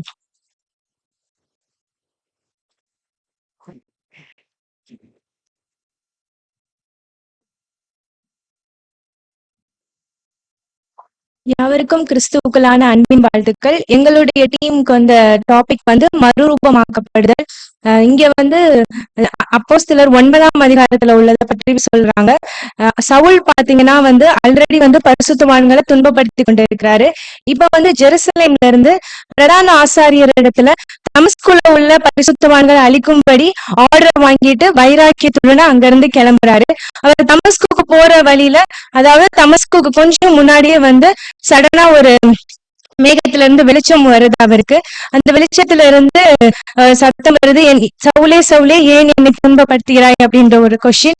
சவுல் உடனே யார் என்று கேட்கிறாரு. நீ துன்பப்படுத்துற இயேசு நான் சொல்றாரு. உடனே வந்து அவர் உடனே அக்செப்ட் பண்ணிட்டு சரண்டர் பண்ற அந்த சீனை நம்ம பாக்குறோம். உடனே அவர் நடுங்கி என்ன சொல்றாருன்னா, ஆண்டவரே நான் என்ன செய்ய சித்தமா இருக்கிறேன் அப்படின்ற ஒரு சடன் டிரான்ஸ்பார்மேஷனை அங்க நம்ம பாக்குறோம். அந்த டைம்ல வந்து அவர் ஒரு பெரிய வெளிச்சத்தை கண்டனால அவருடைய கண்கள் இருளடைந்து 3 நாள் அளவுக்கு அவர் வந்து சாப்பிடாம இருக்கிறாரு. அதனால அவர் வந்து தமஸ்குக்கு கூட்டிட்டு போறாங்க. தமஸ்குல வந்து ஆல்ரெடி வந்து அனன்யான்ற ஒரு ஸ்டீஷன் இருக்காரு. அவருக்கு உடனே வந்து கர்த்தர் அப்படின்றத நம்ம பாக்குறோம். கர்த்தர் தரிசனமாகி இந்த மாதிரி சவுல்ன்றவர் தமஸ்குல இருக்கிறாரு, அவருக்கு போய் நீ வந்து ஞானஸ்தானம் கொடுக்கணும் அப்படின்னு சொல்றாரு. அனன்யா வந்து உடனே சவுலை பற்றி எங்களுக்கு தெரியும், தேவனே அவர் உம்முடைய பரிசுத்தவான்களை அழிப்பதற்காக வந்து கொண்டிருக்கிறாரு, அவரை நீங்க வந்து போய் ஞானம் கொடுக்கணும் அப்படின்னு சொல்றீங்களே அப்படின்னு அவர் சொல்றாரு. உடனே வந்து தேவன் சொல்றாரு, இந்த மாதிரி ராஜாக்களுக்கும் புறஜாதியார்களுக்கும் நற்செய்தி அறிவுறதுக்கு நான் தெரிந்து கொண்ட பாத்திரமா வந்து சவுலை நான் உருவாக்க போறேன் அப்படின்றத சொல்றாரு. அந்த இடத்துல அனன்யாவுமே கொஞ்சம் கூட ஹெசிடேட் பண்ணாம உடனே வந்து தேவனுக்கு கீழ்ப்படிஞ்சு தமஸ்குல அங்க இருக்க சவுலுக்கு வந்து ஞானஸ்தானம் கொடுக்கிறாரு அப்படின்றத பாக்குறோம். உடனே வந்து ஞானஸ்தானம் சவுல் பெற்றுக்கொண்டு தாமதமின்றி வசனத்தின்படி தாமதமின்றி உடனே தேவாலயங்கள் வந்து அவர் பிரசங்கிக்கிறாருன்ற பாக்குறோம். தேவாலயங்களை பிரசங்கிக்கும் பொழுது எருசலேம்ல இருந்த யூதர்கள் வந்து அவரை கொலை செய்யும்படி வந்து அவரை தேடுறாங்க. திரும்பவுமாக அவர் வந்து தமஸ்குக்கு வராரு, சீஷர்கள்ட்ட சேரணும். ஆனாலும் வந்து சவுலை வந்து அவங்க ஏற்றுக்கொள்ளல அப்படின்றத பாக்குறோம். பிகாஸ் ஆஃப் ஹிஸ் பாஸ்ட் வந்து யாருமே வந்து எந்த சீஷர்களுமே அவரை நம்பல. ஆனா வந்து பர்னபாவின் உதவியால வந்து அவர் வந்து திரும்ப செயல்படுறாரு. கொஞ்சம் கூட வந்து அவர் சோர்வடையில அப்படின்றத பாக்குறோம். இதோட ஸ்பிரிச்சுவல் மீனிங் பிரதர் சொல்லுவார். கிறிஸ்து இயேசுக்குள் அன்பளிக்கப்பட்ட அன்பான சகோதரர்களே, ஒரு ஸ்பிரிச்சுவல் மீனிங் என்னன்னு பார்க்கும்போது, பவுலினுடைய அழைப்பு இங்க ரொம்ப வயதான காலத்துல இல்ல, ரொம்ப யங் யூத் ஸ்டேஜ்ல தான் வந்து அவர் டெசிஷன் வந்து எடுக்கிறாரு. என்ன டெசிஷன் எடுக்கிறாருன்னா, கிறிஸ்துவனுடைய அழைப்பு எப்படி வருதுன்னா, அவர் வந்து தமஸ்குவில் இருக்கக்கூடிய பரிசுத்தவான்கள் துன்பப்படுத்துறதுக்காக போயிட்டு இருக்கிறாரு. அந்த டைம்ல வந்து அவருக்கு வந்து ஒளி வருது இல்லையா. இப்ப நம்மளுக்கு எப்படி வரும்னா, இந்த யூத் ஸ்டேஜ்ல நம்மளுக்கு தேவன் வந்து எந்த ரிசோர்ஸ் கொடுக்கல. உதாரணத்துக்கு ஜூம், ஃபேஸ்புக், தேவன் வந்து அநேக சத்தியங்கள் மூலமா நம்மளுக்கு திரும்ப சொல்றது என்னன்னா, லாஸ்ட் மினிட் ராஜா நீ வந்து தயவு செஞ்சு திருந்துரு, என் கிட்ட வந்துரு அப்படின்னு சொல்லி அநேக சத்தியங்களும் எங்க யூத்ஸுக்கு வந்து சொல்றாரு. ஆனா இப்ப இருக்கிற யூத்ஸ் என்ன பண்றோம், என்னையும் சேர்த்துதான் சொல்றேன், கேர்லெஸ்ஸா வந்து பேப்டிசம் அப்படின்னு ஒரு விஷயம் வரும்போது அப்புறம் எடுத்துக்கலாம், இன்னும் மெச்சூரிட்டி எடுத்துக்கலாம், அந்த லெத்தாஜிக்னஸ் வந்து வரக்கூடாது. அங்க தேவன் வந்து தேவனுடைய வெளிச்சம் போட்டோன்னா பவுல் வந்து, ஆண்டவரே நான் என்ன செய்ய சித்தமா இருக்கிறேன்னு இம்மிடியட் டிரான்ஸ்பார்மேஷன் அவருக்குள்ள இம்மிடியட்டான மறுரூபமாக்கப்படுதல் வந்து நடக்குது. அதே போல இப்ப இருக்கிற யூத்ஸுக்கு வந்து தேவனுடைய சத்தியம் என்ன சொல்லுது அது வந்து நம்ம டக்குன்னு கேட்டு இம்மிடியட் டிரான்ஸ்ஃபார்ம் ஆகணும். அது மட்டும் இல்லாமல் அங்க இன்சிடென்ட்ல பார்க்கும்போது கிறிஸ்து கேட்பாரு, முள்ளில் உதைக்கிறது உனக்கு கடினமாம் அப்படின்னு பார்க்கும்போது இங்க தேவனால் அபிஷேகம் பண்ணப்பட்ட பரிசுத்தவான்கள் சொல்லக்கூடிய ஆலோசனைகள் மற்றும் சத்தியதான் சொல்லக்கூடிய உதவிகள் எல்லாமே வந்து தேவன் நன்மைக்காக தான் சொல்வார். அதை வந்து நம்ம ஆப்போசிட் பண்ணியோ எதுவுமே கேட்கக்கூடாது. இமீடியட்டா நோ சொல்லாம அக்செப்ட் பண்ணி நமக்குள்ள தேவன் வந்து மருவமாக்குவாரு அப்படின்னு சொல்லிட்டு நம்ம வந்து நம்மளுடைய வாழ்க்கையை வந்து முன்னேறி ஓடணும். அது இன்னொரு அடிஷனல் பாயிண்ட் என்ன அப்படின்னா, அனனைஸ் கூட அங்க என்னன்னு பார்க்கும்போது அனனைஸ் கிட்ட தேவன் வந்து சொல்லும் போது, பவுல் வந்து புறஜாதிகளுக்கு வந்து ஒரு கருவியா இருக்கிறாரு, நீ போயிட்டு வந்து அவருக்கு பேப்டிசம் கூட மற்றும் வந்து அவருடைய கண்களை திறன்னு சொல்ல அவரும் நோ சொல்ல இமீடியட்டா தேவன் வந்து கீழ்படிஞ்சு அங்க போறாரு. இப்போ நம்மளுக்கு என்ன பாடம் அப்படின்னா அதுல ஃபைனலா பவுலுடைய வாழ்க்கையில இருந்து இமிடியட் டிரான்ஸ்ஃபார்மேஷன் நம்ம இத்தனை காலம் யூத் ஸ்டேஜ்ல எப்படியே விட்டுருந்தாலுமே கூட இனிமேல் நம்ம வந்து இப்ப இருக்கிற யூத்ஸ் வந்து இமிடியேட்டா தேவன் சொல்லக்கூடிய சத்தியங்கள்ல இருந்து நம்ம இமிடியட் டிரான்ஸ்ஃபர் ஆகி போகணும். முக்கியமா நமக்குள்ள அப்படி நமக்குள்ள டிரான்ஸ்ஃபர் ஆகி ஓடும்போது பவுல் சொல்லக்கூடிய ஒரு வசனம் என்னன்னு பார்க்கும்போது அப்போஸ்தலர் 14:22 என்ன சொல்லுவாருன்னா, இப்படி ஓடுறீங்க இல்லையா, நீங்க வந்து அநேக உபத்திரவங்களே தான் பல்லவர் ராஜ்யத்துக்குள்ள போக முடியும். அப்படி போகும்போது தேவன் மேல எல்லா பாரத்தையும் வச்சுட்டு உங்களுக்குள்ள மருவமாக்குங்க. பவுல் மாதிரி நம்மள ஓட்டத்தை ஓடி முடிச்சோம் அப்படின்னா தேவன் நாம மகிமை போடும். ரொம்ப அழகா எக்ஸ்பிளைன் பண்ணிட்டாரு. சோ மறுரூபமாகுதல் அப்படிங்கிற ஒரு பாயிண்ட் வந்து பாத்தீங்கன்னா, நமக்கு அந்த டிரான்ஸ்ஃபர்மேஷன் தேவன் எப்பவுமே என்ன பண்ணிட்டு இருக்காருன்னு எதிர்பார்த்துட்டு, சகோதரர் சொன்ன மாதிரி அந்த வெளிச்சம் கிடைக்குது. வெளிச்சம் கிடைச்சோன்னா அந்த ரியலைசேஷன் என்ன வேணும்னா நமக்குள்ள வேணும். அந்த உணர்வுள்ள ஒரு இருதயம் இருக்கணும். உணர்வுள்ள இருதயம் யாரு மாதிரி இருக்கணும் அப்படின்னு பாத்தீங்கன்னா பவுல் மாதிரி இன்ஸ்டன்டா டிரான்ஸ்ஃபர் பண்ணிட்டாரு. இன்ஸ்டன்டா டிரான்ஸ்ஃபர் பண்ணிட்டு அங்க ஸ்டார்ட் பண்ணவர் எங்கதான் முடிச்சாரு அப்படின்னு பார்த்தோம்னா அவருடைய மரணத்துல தான் முடிச்சாரு. சோ அந்த மாதிரியான டிரான்ஸ்ஃபர்மேஷன் தேவன் அநேக வழிகள்ல நமக்கு வேணுங்கிறத புரிஞ்சுக்கிட்டு அநேக இடங்கள்ல கொடுத்துருக்கிறாரு. நம்ம எதையும் என்ன பண்ணிடக்கூடாது, உதாசீனப்படுத்திடாம. ஏன்னா உதாசீனப்படுத்தக்கூடாது ஏன் சொல்றேன்னா, இந்த யூத் ஸ்டேஜ்ல நமக்கு எல்லாத்துக்குமே தெரியும் எது புரியாது எது பிடிக்காது அப்படின்னா அட்வைஸ்ங்கிறது பிடிக்காது. ஸோ இந்த அட்வைஸ் அது மாதிரி எந்த காரியம் என்ன ஆகுதுன்னு பார்த்தீங்கன்னா நம்மளுடைய இதயத்துக்குள்ள ஏறாது. அப்ப எப்படி பார்க்கணும்னா, வழி இதுவே அது நடங்கள் அப்படிங்கிற சத்தம் எப்பவுமே கேட்கணும். அதை கேட்டு அதன் பிரகாரம் நம்ம மாத்திக்கிட்டோம்னா அந்த டிரான்ஸ்ஃபர்மேஷன் ரொம்ப ஈஸி அப்படிங்கிறதா சகோதரி நமக்கு சொல்லி கொடுத்துருக்காங்க அப்படின்னு சொல்லி பார்க்கணும். ஸோ ஒரு பெரிய கைத்தட்டல் கூட அவங்களுக்கு கொடுக்கலாம். ஸோ 2 நிமிஷம் மட்டும் நான் டைம் எடுத்துக்கிறேன். என்ன ஒரு பாயிண்ட்னா, இன்னைக்கு நம்ம பார்த்த ஒரு 6 விதமான ஒரு கேரக்டர், இது எல்லாமே நமக்கு தெரியும் நம்மளுடைய ஆவிக்குரிய வளர்ச்சிக்கு இது கண்டிப்பா பிரயோஜனம் இருக்கும்னு சொல்லிட்டு இது நம்ம எல்லாமே படிச்சதை பிராக்டிக்கலா கண்டிப்பா என்ன பண்ணுவோம்னு பாத்தீங்கன்னா ட்ரை பண்ணுவோம். ட்ரை பண்றத என்ன பண்ணுவோம்னா, ட்ரை பண்ணும்போது அதனுடைய ஒரு என்ன சொல்றது எஃபெக்ட் நம்மளோட லைஃப்ல கண்டிப்பா பிரயோஜனமா இருக்கும். ஆனா ட்ரை பண்ணிட்டே இருக்கிறோம்ல, ட்ரை பண்றத நம்ம கரெக்டா பண்ணிட்டே இருக்கிறோமாங்கிறத எப்படி நம்ம புரிஞ்சுக்கலாம், எப்படி தெரிஞ்சுக்கலாம் அப்படின்னா, சகோதரர் வந்து பாத்தீங்கன்னா ஜனவரி 1ஆம் தேதி வீட்டுல பார்த்துட்டு ஒரு கார்டு கொடுத்தாங்க, ஞாபகம் இருக்கும்னு நினைக்கிறேன். Resolution card.